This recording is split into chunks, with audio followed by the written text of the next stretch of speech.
Hello everyone, I'm Bobtheorc, and welcome to the Lessons of Miyamoto Musashi. This is going to be episode 20. You may abandon your own body, but you must preserve your honor.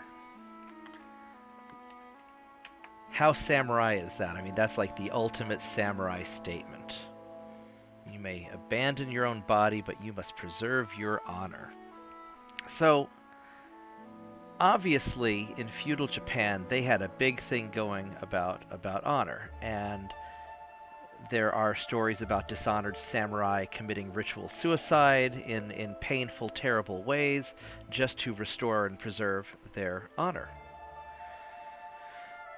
And I'm sure that Musashi was all in on that as well. That was just the culture then.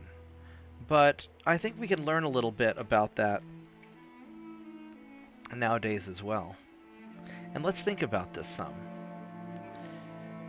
A lot of people are so concerned about their physical well-being that they will compromise their morality, they'll compromise their ethics and do bad things in order to gain advantage or in order to stave off some sort of perceived problem. And ultimately that just bites them in the ass anyway. And the reality is that we're all mortal, we all eventually die, we all eventually wear out. And what makes us immortal are the memories that other people possess of the deeds that we did during life, right? And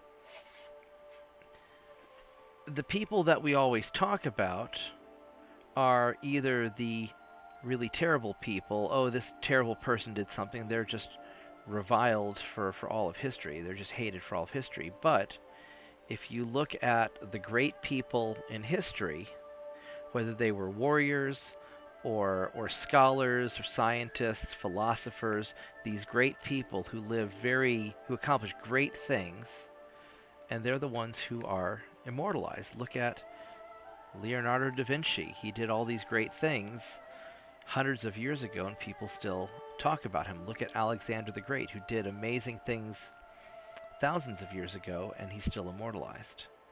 And so there's certainly something to be said about maintaining your honor and your dignity as you go through life and accomplishing great things. And we may not all take over the known world like Alexander the Great. Hopefully most of us won't do that.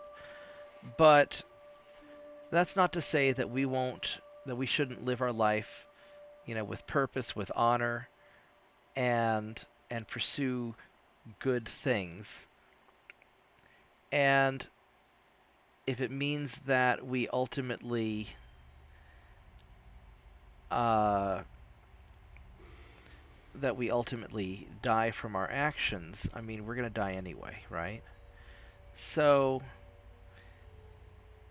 perhaps he's talking about in a bad situation, the serial killer's like, where's the baby, or I'll kill you. And you say, no, fuck off. And he kills you. Well, that's still an honorable death. He was going to probably kill you anyway. And so he could be talking about something like that. But I think in the broader sense, especially from a modern standpoint, it really is talking about you need to live a good life and be honorable and pursue a proper path regardless of the consequences. You can't fear death, like we said before, and you can't be fearful of what other people will think of you. If you look at the broad stroke of Musashi's pen, it keeps talking about do good things, follow your path, live an honorable life. And this is really what we're talking about here. So, we all die, and perhaps we're all eventually forgotten, but we still have to live with ourselves, and we should always pursue what is proper and right. Thank you for watching. I hope that you enjoyed this video. Please share it with your friends. Like and subscribe to this channel if you want to see more content like this. And don't be assholes to each other. Treat each other with honor and respect. because ultimately that's what we need to do. You may abandon your own body, but you must preserve your honor. Thank you, and I'll see you in the next video.